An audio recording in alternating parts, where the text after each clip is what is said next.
ካዛቫ በተለይም በአሁኑ ሰዓት በተለያየ መልኩ ለምግብነት የሚል በመሆኑ ተፈላጊነቱ እየጨመረ መጥቷል። በደቡብ ምዕራብ ክልል በቤንች ሸኮ ዞን ምርቱ ከአርሶ አደሩ ባለፈ በግል ባለሀብቱ እየለማ ሲሆን ምርቱንም ለማሳደግና ምርቱንም አቀነባብሮ የገበያ ትስስር ፈጥሮ የውጭ ምንዛሬ እንዲያስገኝ ለማስቻልም የባለ ድርሻ አካላት በተገኙበት የምክክር መድረክ በሚዛን አማን ከተማ ተካሂዷል። በምክክር መድረኩ ላይ የተገኙት የደቡብ ምዕራብ ኢትዮጵያ ሕዝቦች ክልል የመንግስት ዋና ተጠሪውና የብልጽግና ፓርቲ ቅርንጫፍ ጽሕፈት ቤት ኃላፊው አቶ ፍቅሬ አማን እንደተናገሩት ክልሉ እንደ አዲስ ከተዋቀረ ጊዜ ጀምሮ የኢንቨስትመንት ፍሰቱ እያደገ መጥቷልም ብለዋል። የአካባቢው ስነ ምህዳርም ቢሆን የዘሩትን ሁሉ የሚያበቅል ከመሆኑ ባሻገር የአካባቢው ሰላም ክልሉን ለኢንቨስትመንት ተመራጭ እንዳደረገውም ተናግረዋል። አቶ ፍቅሬ አማን ምዕራብ ክልል የሰጠነውን ነገር የማያበቅል መሬት የትኛውን ቦታ ላይ የለም ማለት ነው። ዋስትና ሊሆን የሚችለው ክልሉ ውስጥ ያለው ሰላም ነው። እንደምታውቁት በየትኛውም ቦታ ብትንቀሳቀሱ 24 ሰዓት እንቅስቃሴ ብታደርጉ ያለምንም ስጋት ተንቀሳቅሳችሁ መስራት የምትችሉበት ክልል ነው ማለት ነው። በክልሉ የካዛቫ ተክል በስፋት እየተመረተ እንደሚገኝ የገለጹት አቶ ፍቅሬ አልሚ ባለሀብቱን በዘርፉ መሰማራታቸው የሚበረታታ መሆኑን ተናግረዋል። ይህንንም በክልሉ የተጀመረው የካዛቫ ተክል በስፋት የማምረት ሂደት ውጤታማ እንዲሆንም የክልሉ መንግስትም አስፈላጊውን ድጋፍ እንደሚያደርግም ነው የጠቆሙትም። ያ በኩል እንደ መንግስት ማድረግ የሚገባንን መደገፍ የሚገባንን ኢንዱስትሪም ለመትከል የምታስቡ ከሆነ የኢንዱስትሪ ቦታዎችንም ከማመቻቸት አንጻር እንደ ክልል መንግስት ሁሌም ከጎናችሁ ነን። በግብርና ሚኒስቴር የግብርና ኢንቨስትመንትና ምርት ግብይት መሪ ስራ አስፈጻሚ አቶ ደረጀ አበበ በበኩላቸው ካዛቫ ከፍተኛ ኢኮኖሚ ጠቀሜታ ያለው በመሆኑ ምርቱን ከሀገር ውስጥ ባለፈም ወደ ውጭ ለመላክ በተለይም ከቻይና ጋር ውል ተገብቶ እየተሰራ መሆኑን ተናግረዋል።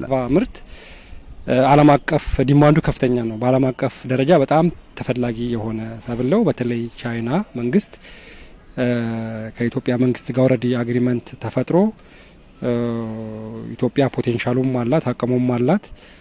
ይሄ ካዛቫ ምርት ቀጥታ ወደ ቻይና ቫልዩ አድ ተደርጎ ኤክስፖርት ለማድረግ ብዙ ርቀት ተሄዷል ማለት ነው። ምርቱ በተለይም በደቡብና ደቡብ ምዕራብ ኢትዮጵያ ሕዝቦች ክልል በስፋት የሚመረት በመሆኑ ምርቱን በማስፋት የገበያ ትስስር በመፍጠር ከአርሶ አደሩ ባለፈም የግል ባለሀብቱ በዘርፉ እንዲሰማራ በማድረግ የሀገሪቱን የምግብ ዋስትና ለማረጋገጥ በትኩረት ይሰራልን ብለዋል። ለዚሁም ታዲያ የግሉ ባለሀብቱን በፋይናንስ ማገዝም እንደሚገባም ነው አቶ ደረጀ የተናገሩትም። በደቡብ ምዕራብ ኢትዮጵያ በርካታ ባለሀብቶች ስላሉ እነኚህ ባለሀብቶች ቀጥታ ምርታቸውን አምርተው ገበያም ሳይቸገሩ ቴክኖሎጂም አግኝተው ምርትና ምርታማነት አድርጎ ለሚፈልገው ዓላማ ለማድረግ ስራ እየተሰራ ነው ማለት ነው።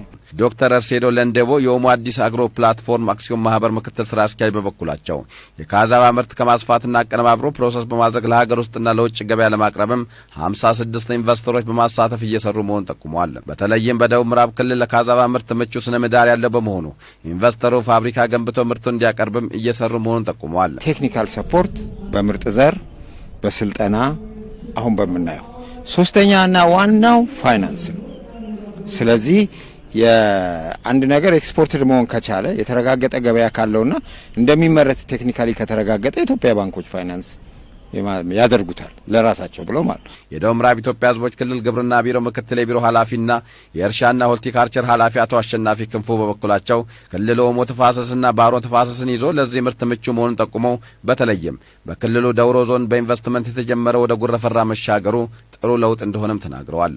በዚህም አርሶ አደሩና ባለሀብቱን በማቆናጨት በክልሉ ታዋቂ ሰብል ማድረግም እንደሚቻል ነው የተናገሩትም። እኛ አርሶ አደሩን በሰርቶ ማሳያ መልክ በሰፋፊ ሰርቶ ማሳያ መልክ እያመረትን የሚገኘውን ምርት አርሶ አደሩ እንዲያየው አድርገን ከዚህ ከሚቋቋመው ኢንዱስትሪ ጋርና ከባለሀብቶቹ ጋር ለማቆራኘት እንሰራለን። በቤንች ሸኮ ዞን በጉረፈርዳ ወረዳ ኮሞታ ቀበሌ በእርሻ ኢንቨስትመንት ከተሰማሩ ባለሀብቶች መካከልም አቶ ንጉሴ ሀብቴና አቶ ግርማ ወንድሙ እንዲሁም አቶ ዮሐንስ ካሳን በበኩላቸው ካዛቫ ከሌሎች ሰብሎች ጎን ለጎን እያለሙ እንደሆነ ተናግረው ምርቱን በማስፋት ፋብሪካ ለማቋቋም መዘጋጀታቸውንና ምርቱንም ወደ ውጭ ለመላክ መዘጋጀታቸውን ተናግረዋል።